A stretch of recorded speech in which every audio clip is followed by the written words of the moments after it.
Cool. Thanks, Claire. So I know some of you might have joined us for the event on Tuesday, which we held. Some of you might not have done, some of you might have come to events in the past. But today what we really want to talk to you about is what we look for in a great job application, and to give you some tips that you can use throughout the process. And just to start with some basic housekeeping, and Max, you've already been through the majority of this already, so it's just a refresher, and I'm sure you've all been on millions of video calls recently, so I'm sure you're very well practiced. But as Max has already mentioned, pop any questions you want into the chat function, and we'll answer some of them as we go, and we'll answer some of them at the end, because we do have a bit of time put aside at the end for a Q&A. And lastly, if you're having any trouble with connectivity, sometimes I don't think you guys have got video on or are on, can be off mute, so that's totally void, so don't worry about that. And yeah, I think we're good to go. Perfect. So next slide, please, Max. Thank you. So to start, we wanted to just give you some really basic application top tips, and they seem quite obvious, but they're things that people often forget. And I'm sure Christina and Claire will agree that we do see this relatively often in CVs. So it's a really simple checklist of things to remember when you submit any job application, not just one for the co-op. So firstly, double and triple check that your contact details are right. It's the only means of contact that we have for you, and if it's wrong, we won't be able to reach out. So really important that this is all accurate. Secondly, make sure you've got your CV ready. And what I'd say as well is that it's a good idea to get a friend or a family member just to have a read over it before you submit. Sometimes a second set of eyes is exactly what you need, especially if you've been looking at something for too long, you start to sort of lose sight of it. So get someone to proofread it, check the spelling, check that it all looks right. That's definitely a piece of advice that I'd give. And then make sure that you check the closing date, and if you miss it, that there's no going back, unfortunately. So we won't ever accept late applications. And the main reason for that is because we get such high volumes of applications, we just can't extend those deadlines. So it's really important that you just double check that. And I'd say probably just pop it in your diary or on the calendar just to make sure you've definitely got it right. Don't just store it in your head, because I've done that before and thought, yep, closes on Wednesday, and actually it's Tuesday or something like that. And just along the same lines, and this is definitely one, I tend to leave things to the last minute. If you can, try and get your application in plenty of time. I think especially now that application processes are a lot more technical, and I know that in our process we've got a couple of different stages that you have to complete. If you leave it until 10 to midnight on the closing date, and then all of a sudden your computer just decides it's had enough and conks out, then unfortunately that's game over for your application. So yeah, just make sure you're in plenty of time. And finally, and a really important one, especially because things are so competitive in the job market at the minute, just make sure that you take a bit of time before you do your application or before you do your interview, just to research the company and to research the job that you're applying for. So it will set you apart from other candidates, and just having a bit of knowledge about the company shows that you've taken the time out to do a bit of research. And also we get something called when people apply for hundreds of roles but just use the same CV and the same application, it can be quite obvious, and we call it sort of blanket applying. And it can be quite obvious when people do that and they don't really reference the role, why they want to do this. It's not very tailored, and our sort of top tips that we'd advise you. And if you want to take a picture of that so you can have it as a checklist for yourself when you next do an application, or yeah, I know that we're going to send some information around afterwards, aren't we, Max? So yeah, just keep those in mind. Yes, we are. And one thing that I would add to that is it's really important that when you see, have you checked the closing date? Because I work with a lot of students, and I've heard too many times, and even when I did early career recruitment, oh, I missed the deadline. I always say, do you know when the closing date is? And most of the time people say no. And some companies, not necessarily the co-op, but other companies that we've worked with, they will open an application process and close it within a week or 2 weeks, and you haven't checked for 2-3 weeks, and you've missed the opening and the closing. So these tips are really important. Make sure you follow them. Absolutely. Thanks, Charlotte, and thanks for Max. So when you go to submitting your application, like Charlotte says, get it in on time. And one thing that you can do is, if you do research the company and the job role, you can attach either a covering letter or a statement to your CV about why you feel that role is the best fit for you, and why you'd be good at that role. And that can sometimes help. So we just wanted to run through the application process. So the first step is submitting your application, as we've just discussed there. And then with the co-op, you then complete a questionnaire, which is called, Is the Co-op Right for You? Then after that, you'll then complete a first stage video assessment, which is usually 2 technical questions. And then after that stage, if you've progressed from that, you'll go to a second stage video interview with the hiring manager, which is usually over video. It can be in person as well, depending on obviously the COVID scenario. And then after that, it's a decision at that stage. So we'll go into a little bit more detail onto the next couple of slides about these different stages, just so you know what to expect if you do apply for a role with us. Next slide, please, Max. Thank you. So is the co-op right for you? So once you've submitted your application with us, with your CV and everything else, you're then sent this invite to complete the Is the co-op right for you questionnaire. And you're given usually 3 days to complete this. So that's really important to be aware of. So in any email communications we send you, we'll tell you what the timeline is or the deadline is for that part of it. And with the Is the Co-op Right for You questionnaire, it takes about 10 minutes to complete. So it's a list of multiple choice questions, and you'll be asked whether you strongly agree or whether you strongly disagree on various statements. And what we advise here is that you answer really honestly, because if you mark in the middle as such, or you don't answer honestly, it might mean that you don't pass that side of the assessment. So it's really important just to answer honestly on that part there. Okay, next slide, please, Max.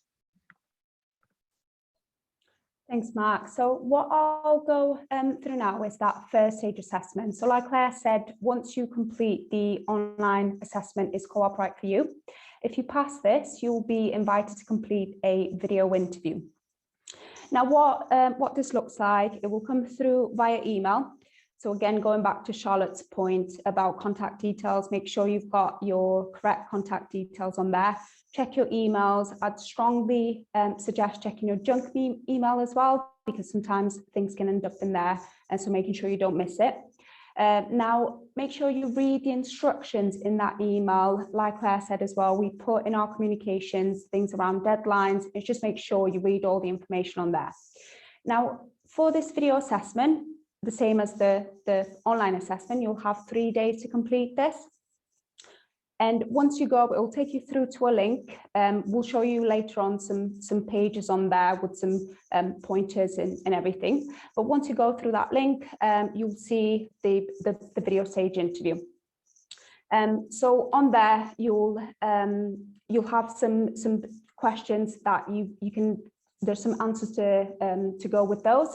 They'll all be in writing, so it's not a live video interview. You'll have time to prepare for this, so make sure you write some things down. You can use notes, you can use pointers. And in terms of you have 2 minutes to answer each question. What this means is once you're ready to answer that and you press record, you'll have a limit of 2 minutes. So there's a timer that goes down, but we'll show you this in a bit. Now, the important part in this with those questions is what we usually advise is using the STAR technique. Now, what this means, STAR is situation, task, action, and result. So I'll give you some examples. So let's say one of the questions there says, tell me about a time when you were able to meet a deadline successfully. Now, a bad answer for this will be someone saying, oh, I do this every day at school or at work, where we're not saying, you know, we're sure you're probably doing this, but what we're asking for is a bit of detail. So going more into that answer. So for example, with the STAR technique, a good a comprehensive sort of answer to this would be explaining, so the situation was, for example, last year, a few months ago, we had a task, for example, at school where we had to meet a deadline for a coursework. Now, how did you meet that deadline? It's very important to go into the steps for that. So for example, I planned my time carefully. These are the steps that I took. I did some research. I planned something, I put a presentation together, whatever you needed to do in that coursework. And then what was the result? So obviously you met the deadline, you got a good result for that, a good score and things like that. It's just going into a bit of more detail, something that we can look at and things like that. So if we can go into the next slide, Max, if that's all right. So these are the images. So when you'll receive that invite, if you go onto the link, the first thing you'll see is the picture there on top right. So this will ask you to log in. Now, the details that you'll put in here is the same email address and the same password that you will have used when you created your account to apply for the role. So it's exactly the same details. What maybe I would recommend, maybe write them down somewhere so you don't forget them and lock yourself out of the account or anything like that, but it will be the same details. Once you log into there, and the next thing you'll see, it will be some details about the role. So the introductory video that you see on the bottom left there. So there'll be an introductory video from our CEO, Steve Morales, which is a really nice video, and as well as a video from the hiring manager. So be that the person who will be looking after, obviously, the different apprentice, the different role. So you'll see some more information. They'll probably talk to you a bit more about the role, the person that they're looking for, why it's such a great opportunity as well, that apprentice role. You can go into the next slide if that's okay, Max. Thank you. Now, please excuse my very serious face in there. This is why I did a test, just to show you basically when you go into the next stage, the questions. So as you'll see there, in terms of the questions, you'll have the first one will be an introductory one. So this it's not assessed, it's more for you to get used to it. So obviously to test your technology, make sure your audio, video works okay. You can play it back just to make sure obviously that all looks okay. And the introductory question for all of our roles will be, why do you want to work for the co-op? Again, it gives you a chance to do some research to answer that first question as well. And then the next two questions, so question 2 and question 3 are the ones that will be assessed. Like I said, these are in writing as well. You've got time to think of an answer, write something down. You'll not be asked. Like I said, the deadline is 3 days. So you have time to look at that. You can log back out, log back in, think of maybe do some research around the questions and think of your answers. And like I said, put maybe a plan together with the STAR technique, just so you can go in a bit more detail and have maybe a bit of a structure to your answer as well. Now, when you're ready to answer your question, there's a button there where that says stop on the image. Usually there's a button there that says record. So when you're ready, you can press record. As you can see above the image there is a timer. So once you start recording, that timer goes out from 2 minutes down. So it gives you an image clear sort of to see, how much time you've got left. Don't worry if it is a bit over 2 minutes, what just will happen is that it will just stop. But obviously, if you feel like you've given a good enough answer, that's absolutely fine. If you need to retake it, you've got a chance of 3 retakes. So how this works is basically if you've made a mistake, you're not happy with your answer, there's a button there to say retake. What this does, you can do it another time, but it overrides the one that you've done before. So basically, let's say you do it 4 times, it won't give you an option to choose from those 4 takes. You'll just, every single time you do it, that will be your last one, basically. You've also got some resources there on sort of the top right. So there's a button there on resources. So there might be some attachments on there to help you prepare for the video interview stage. So make sure you read through those as well. Like I said, you've got 3 days. So should be, like Charlotte mentioned before, I'd recommend not leaving it to the last minute because you wouldn't want to be rushed. And especially with technology and everything, making sure that everything audio video works fine. Yeah, next slide, please, Max. Before we get to the next slide, or before we go on, Charlie's asked a question in the box actually, because we were thinking about the process and getting in, and we're starting to talk about STAR techniques. So, bit of a tough question. How important are grades to the co-op? So our requirements at the moment are for GCSEs, depending on the role and depending on the level of the apprentices. But as far as I'm aware, GCSEs, maths and English A to C. Correct me, Claire, if I'm wrong. Some roles, yes, but some roles will accept wider ranges as well. So, for example, if it's a case of, it just depends on which one really. So some apprenticeships might ask for a STEM subject. Some apprenticeships might just ask for the maths and English grade. Sorry, I don't know the new grading system at the moment. So with that, so Max, you might be able to help me here with this one, but it's a much wider range. So as long as you've not got a unclassified, and I think it goes down to a G in old terms, but some of the apprenticeships will accept that. For example, I think the customer services apprenticeship would accept something around that level. But if you were going for an apprenticeship in something more technical to do with computer science, like a robotics process automation, which sounds exciting, doesn't it? But that might require a STEM subject in an A level or something like that. So it just depends on what you apply for. Perfect. Sorry, Max, to jump in there. What I'd say as well is if you do meet the minimum criteria for the apprenticeship, whether it's your maths and English GCSE at grade A to C or grade 4 and above, as long as we wouldn't scrutinise the rest of your results, as long as you meet the minimum criteria, that's all that matters to us. So we wouldn't look at the rest of your results and scrutinise them if you meet the criteria.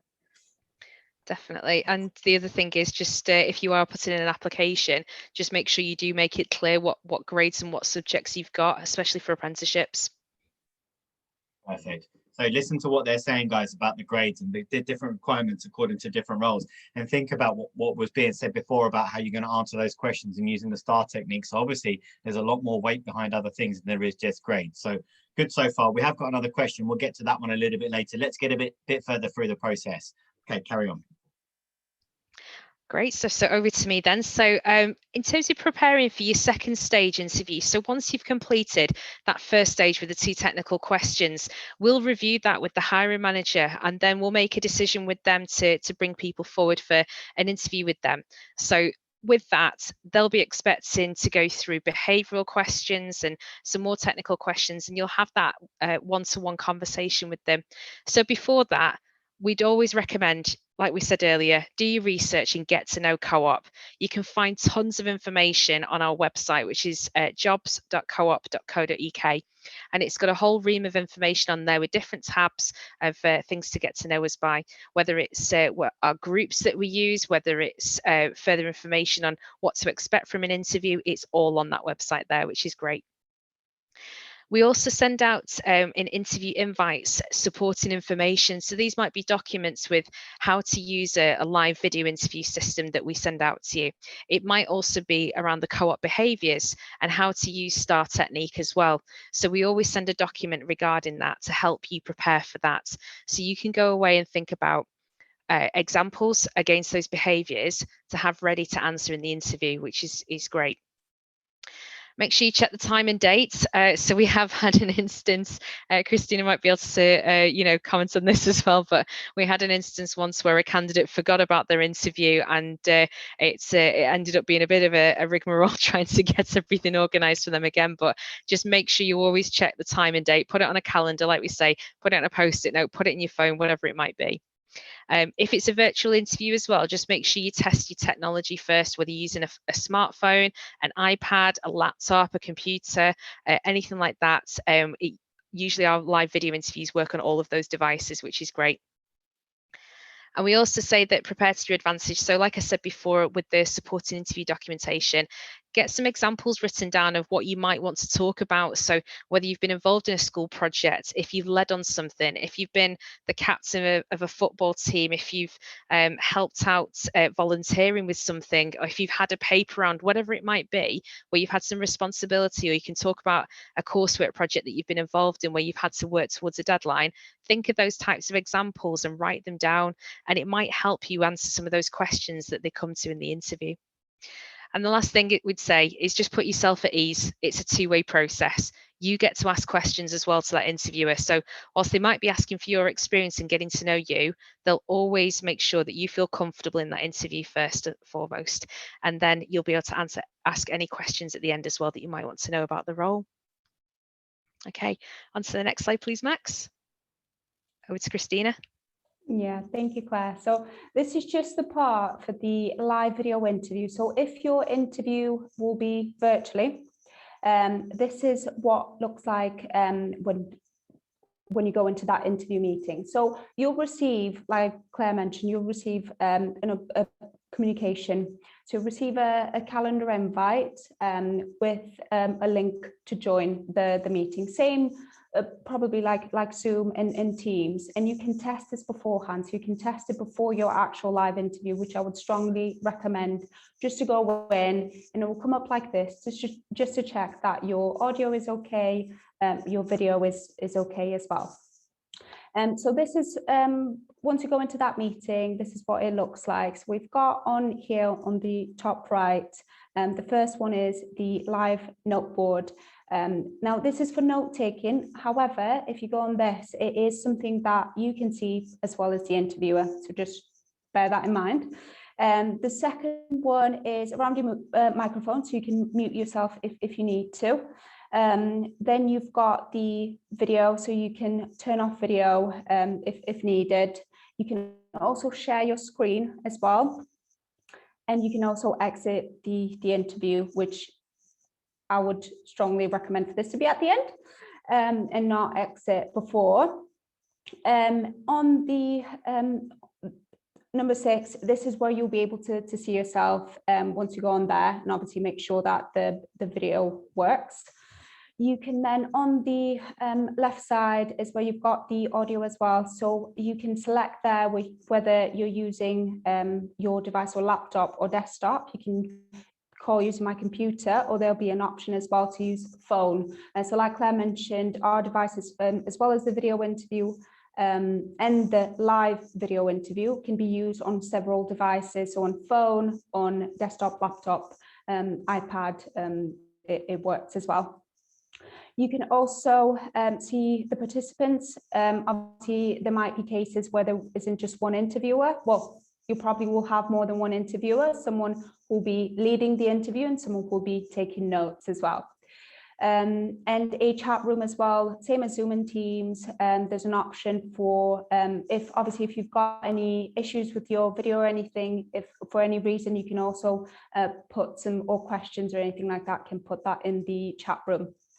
And the last one is just around your camera settings where you can adjust this or change for any reason. But yeah, so this is what it will look like. But again, just to reiterate that, I'd strongly recommend testing that link if you get this, just to make sure that all looks okay. Any issues, you can contact us directly. We can look into this for you. But yeah, thank you. Next slide. And in terms of the assessment as well. Oh, sorry, Max, I think this might have, but I'll just go through them, sorry. So the interview format, now this, you'll have it in writing as well. So in the communications that you'll receive information about the interview format. Now, how Claire mentioned, you have some attachments on there, so please keep an eye out for those as well. In terms of the format of the interview itself, the first part will just be obviously introduction. So your interviewers will probably introduce themselves, talk to you about sort of their role and the structure of the interview as well. And they'll be asking some introductory questions. So same as you probably would have had in the video interview as well, things around maybe why do you want to work for Co-op, and around your motivations for applying for this role as well, which again will probably go back into you doing some research around the co-op, and just think about basically what made you apply for this role as well. Now, the second part is the behavioural interview. Now, this goes back to the co-op behaviours. So when you receive the invite, when you receive the information, you'll have an attachment on there. That is the candidate probation document. Now, this outlines all of our co-op behaviours. There are 12 behaviours in total. However, you won't be assessed against all of these. These behaviours will be set and you'll be informed which behaviours you'll be assessed against, so you can prepare better. You'll have information in that document with a lot around each behaviour and sort of what that looks like, so you can prepare yourself more for it. And there'll be sort of competency-based questions as well. So that's going back to the STAR technique. When you look at the behaviours, think of, examples around that where you have showed those behaviours, and think of that STAR technique, how you can structure your answers as well. You can go to the third one, Max, please. And there'll be some, now we say technical questions. What we mean by this is role specific. So questions that are more specific to the role. Now, something that could help you with this is the job description. So we'll send you the job description as well. So have a look through that, familiarize yourself with the role itself, with the responsibilities for this, and think sort of, examples at school, or like I mentioned, anything, that could apply to that, and just think of some examples. Again, with this, you can use the STAR technique as well, just to structure your answers. Or scenario questions will be things like, tell me about a time when, but again, they'll rely on sort of the specifics of the role. And the last one, Max, please. And at the end, you'll have an opportunity to ask some questions. What I'd recommend for this is think before, maybe write down some questions, what you might want to ask the interviewers. Maybe things like, when will I hear back, or anything like that. They might ask you some questions, but yeah, I think it's really important to think of anything. Obviously, if you forget, obviously it's quite, it's you might be nervous having the interview, but if you do want to ask something and you forget to ask that interview, feel free to contact us later on if you've got any questions. Next slide, please. Thank you. Okie dokie. So with during the interview process and after your second stage interview with the hiring manager, don't forget during the interview to build a relationship with your assessors. Ask them questions, make sure that you get to know them, and see what it's like to work at the co-op. That's one of the key kind of questions you could ask. What's it like working here? How do you find working here? That's a great question to ask, because then you'll find out more about what they enjoy and what you might have in common with them, which is great. With your answers, as we've mentioned quite a few times now, definitely structure your answers with STAR methods. So this is the situation, the task, the action, and the results. So making sure that you explain what happened, explain what the task was, what action you took from that, and what the outcome was by doing all of that as well. So that's really, really important. We've had feedback in the past from our hiring managers across the co-op that sometimes people come in interviews and they give a 10-second answer, and it's not usually enough detail. So this really helps you to give enough detail so that they understand more about your experience and capability for the role, which is great. Be prepared for different activities. So we've put this in here because, as Christina's explaining, the technical or role specific questions that could be asked, it might be that the questions change slightly. It might be that they ask you to do a bit of a role play scenario, especially if it's like a customer service role. It might be that they play a customer and you play a customer service agent. So just be prepared for things like that to maybe happen. It's often that we'll give you notice to expect that anyway, though. And also use your notes to help you. So as I said before, writing down those types of examples that you could have, whether it's that you've been doing some volunteering work, working on a course project, whether it's being captain of the football team and having to motivate everyone to win a football match and things like that, or a training plan, whatever it might be. use those notes and write down those kinds of answers to help you in the interview. Don't forget, if you are going to an interview, you can take a notepad and pen with you, and you can have some examples to refer to if that helps you. So just don't forget that. And you can also write down notes in the interview too. So if they tell you important information such as what the working hours are, what it's like to work there, if there's anything around salary, that kind of stuff, you can write all of that down then. And also, like we've said all over throughout this process, if you're not sure, ask questions. If you're not sure of the question they've just asked you, ask them if they could rephrase that for you. So if there's something that you've not understood when they've asked you a question about, tell me about a time where you've done this, ask them whether they could word it a bit differently for you. Okay, on to the next one, please, Max. Oh, Max, if you could go to the next slide. Sorry, I sent you the early one. Just remember that it's not just an opportunity for us, but it's an opportunity for you too. And these experiences can only help shape your success. So we'll always give feedback after interviews as well, which is always great. And what we'll do is we'll pop in the chat a link to our website, so you can go and have a look. And we'll be discussing more about the future opportunities there too. But yeah, I think we can move on to questions now, can't we? Yeah. We've got a few questions in the chat box as well, actually. The chat box in the Q&A box, excuse me. So when we're talking about apprenticeships, and there's, it's quite a valid question because we're talking about apprenticeships and stuff. So for 16-year-old applicants, how do you fit the work around school hours? What does that look like? I think if you apply for an apprenticeship with us, because you are still learning, I think you would need to commit to the apprenticeship full time in most instances. So it would be that you finished school before you start on an apprenticeship with the co-op. So you wouldn't be working the apprenticeship while still at school. And just one thing to add on to that, Claire, most of our apprenticeships, wherever we can, and we start them in September. So we start them at the beginning of the academic year. So that hopefully should help things and mean that you can sort of finish in the summertime, then be ready to start in the September when you would start back at school if you were to head back. But yeah, we would need you to commit because they are usually they are full-time jobs that we offer as the apprenticeships as well. So yeah, that's as Claire mentioned.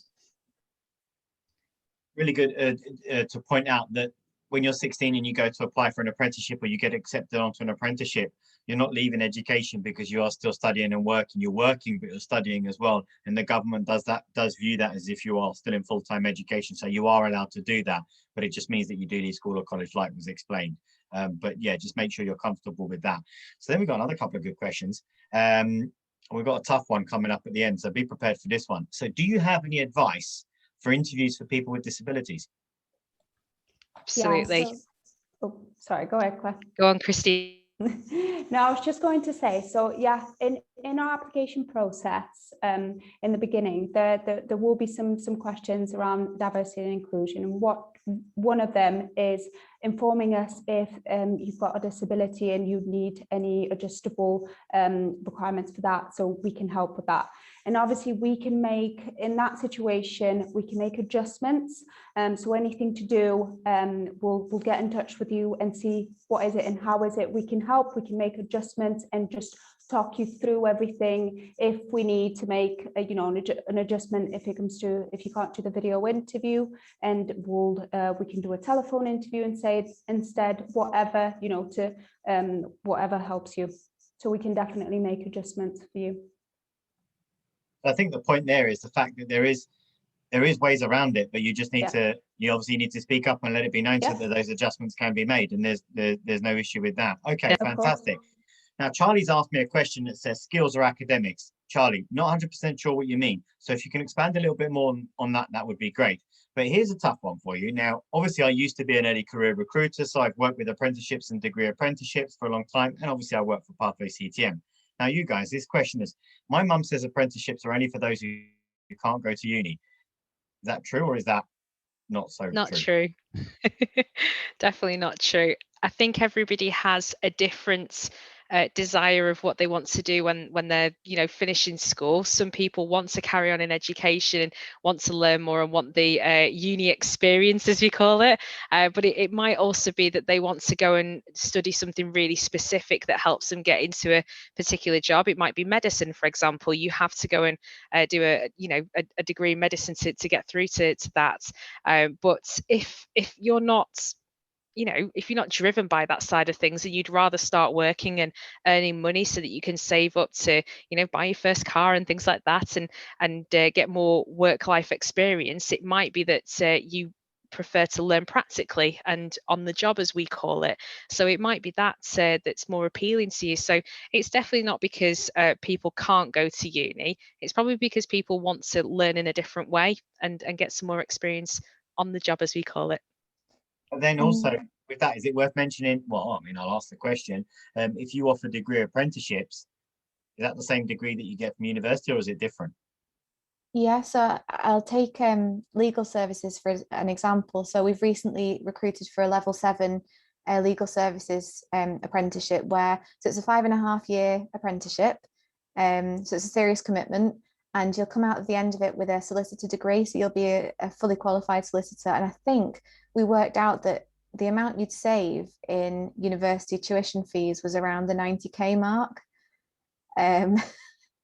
So it's definitely that one was very well sought after. And with the apprentices that we offer that start on the level 1, the level 2, there's usually the option to move up. And I think that one of the really good benefits of an apprenticeship is it often does fast track your career. And I think people are recognizing this more and more, that might be, in some cases, that's more valuable than university, because you gain that exposure across the business.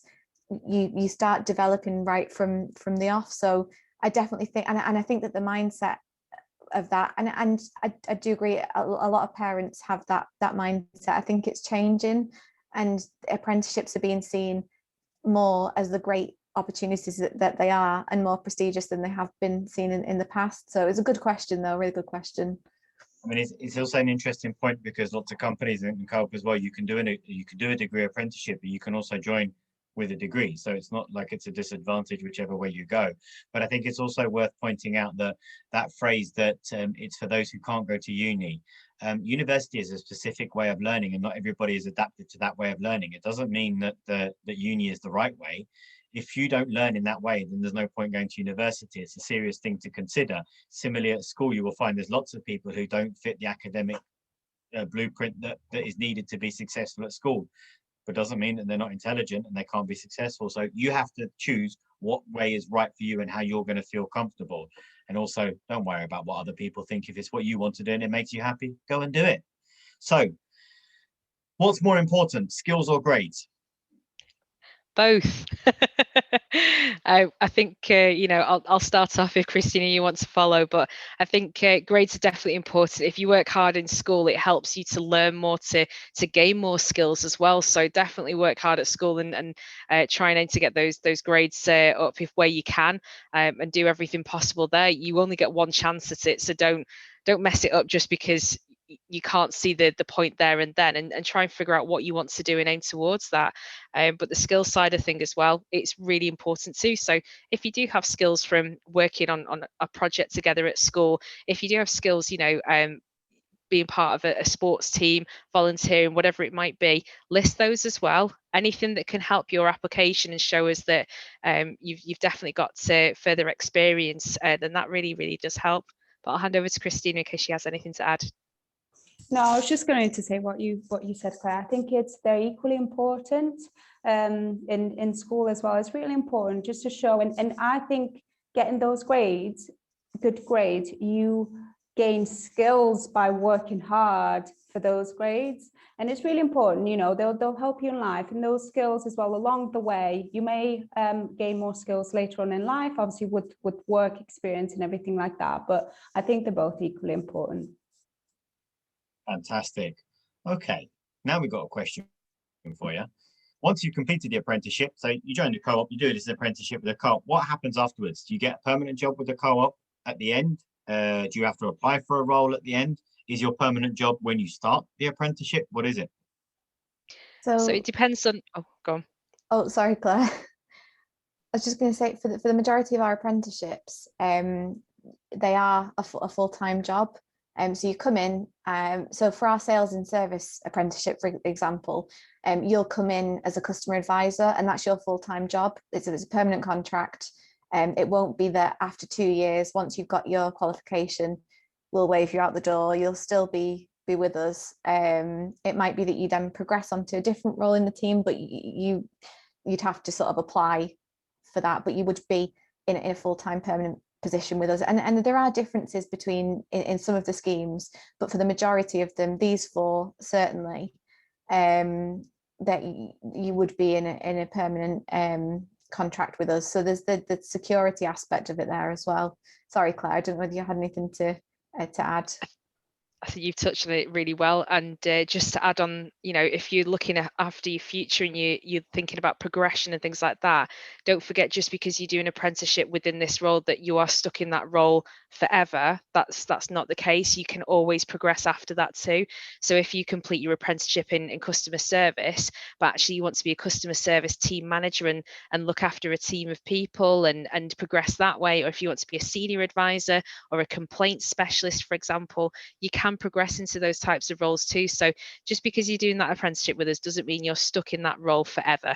It might be after you've completed that you speak to your line manager and say, I really want the next step. And they might say, great, well, we've got these avenues that you can look towards. So there's always progression after that as well. So definitely, it's great that you're offered a permanent contract for security, but don't forget, there's definitely a next step after that apprenticeship too. Yeah, that's really worth knowing. A good question to have asked then. I've put this slide up because I believe this is some of the opportunities that you guys have available or becoming available soon. Is that correct? Yeah, that's right. So the dates might be slightly off for one or two of these, but roughly this is right. So these are the 4 apprenticeships that we've got that are about to go live. So I believe that the property one is going to be advertised first, but what we'll do is, and Max, if we'll send you the links as soon as they go live, that you can then distribute to you all, so you've got them and you can apply really easily. You know the process inside out now. So hopefully that will help. But there's quite a wide range. So we've got a finance one. So that will be an accounting and reconciliation apprentice, and you'll get your AAT level 3 qualification at the end of that. So that's a really good one. We've got our customer service apprenticeship. So it's the second year it's been running this year. We took on 10 new apprentices last year, and they're doing really, really well. And it's proved to be really successful. So we're excited to get our new cohort to start in September. So property, this one's really interesting. So it might not be something that many of you have considered, but with Co-op, we've got one of the biggest sort of property estates in the retail business, because we've got a Co-op store in every UK postcode. We've got all of our funeral care homes, and this team, they look at that. Where are we going to put new stores? All of that sort of stuff. So it's really interesting. And then we've got the public relations one as well. So you'd come in as a public relations and communications assistant. So because we're such a varied business, we have a lot of so many different opportunities, and then they're all quite unique. And I definitely suggest having a look into them. See if you have a look at the adverts when they go live. See if you feel that'd be a good fit for you, and then we can always support if you have any questions. But yeah, they're the ones that are about to go live. And remember with these as well, because you're attending a Pathway CTM session, and we've worked with the Co-op, and I've sat through I've looked at the application process and sat through it, and we've listened and we understand. When you go to make your applications for these opportunities, if you want help or support, you can contact me, and my email address is student@pathwayctm.com.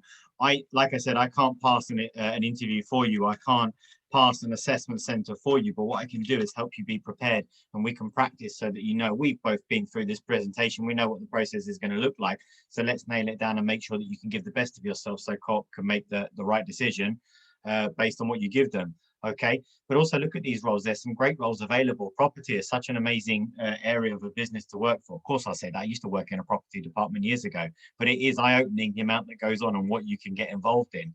So these are great opportunities. And again, if you're not sure and you're looking at these and you're like, I don't really know, you've got people here that you can ask questions to. But again, email me at student@pathwayctm.com with any questions you have. We can have a phone call and I can maybe ask the guys here and then get back to you. But use the information and the support that you've got available. Okay, I've put a couple of links in the box. So Claire put the link in for the co-op jobs, which is jobs.coop.co.uk, and I've put a link into a form for you to fill out for us, just so that we can understand how to support you better and how you found the session today. And just remember, my email address is there, student@pathwayctm.com. And I think so.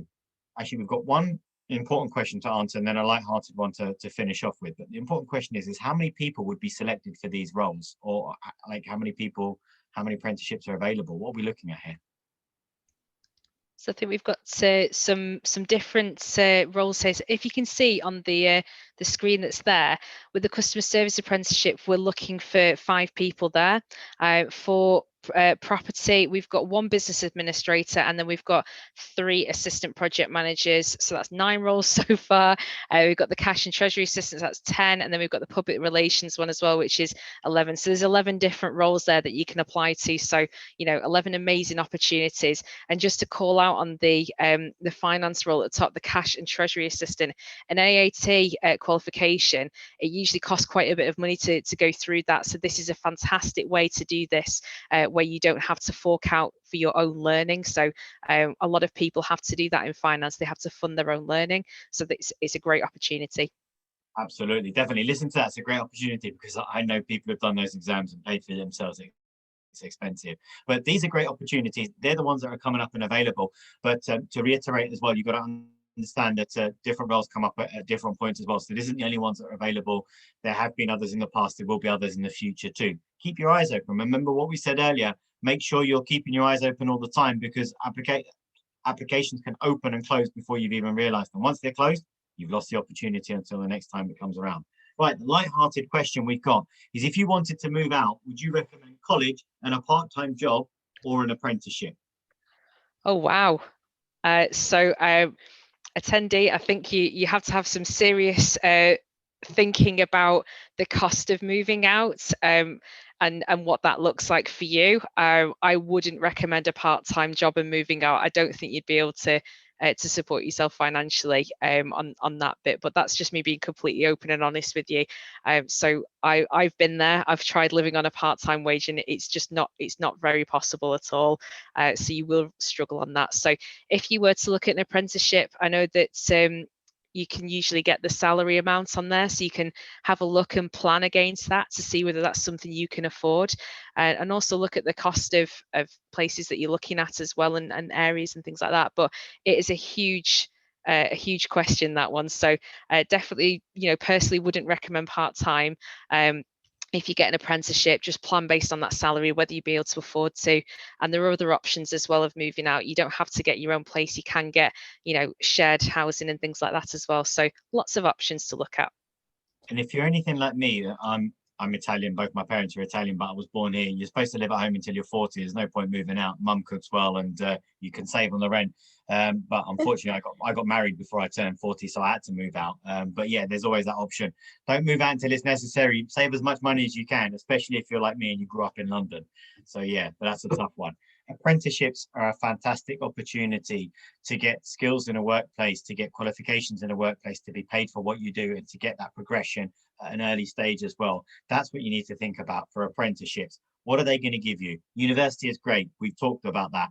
It gives you so many opportunities, but so do apprenticeships. You can get the same degree, but you can get on that ladder a lot earlier, a lot quicker, and start working and getting the practice and the skills a lot sooner. So think seriously about that. That's all the questions that we've got, and everybody is saying thank you in the chat box for all of it. And yeah, thank you very much, guys, for coming along and sharing that with us. I really appreciate it. Hope you've enjoyed it. Thanks, everyone. Thanks, everyone. Well, thank you very much. Have a good evening and enjoy your bank holiday too. weekend as well. And we'll catch up soon. You too. Thank you. Take care. Bye. Bye-bye. Bye. Bye. Bye.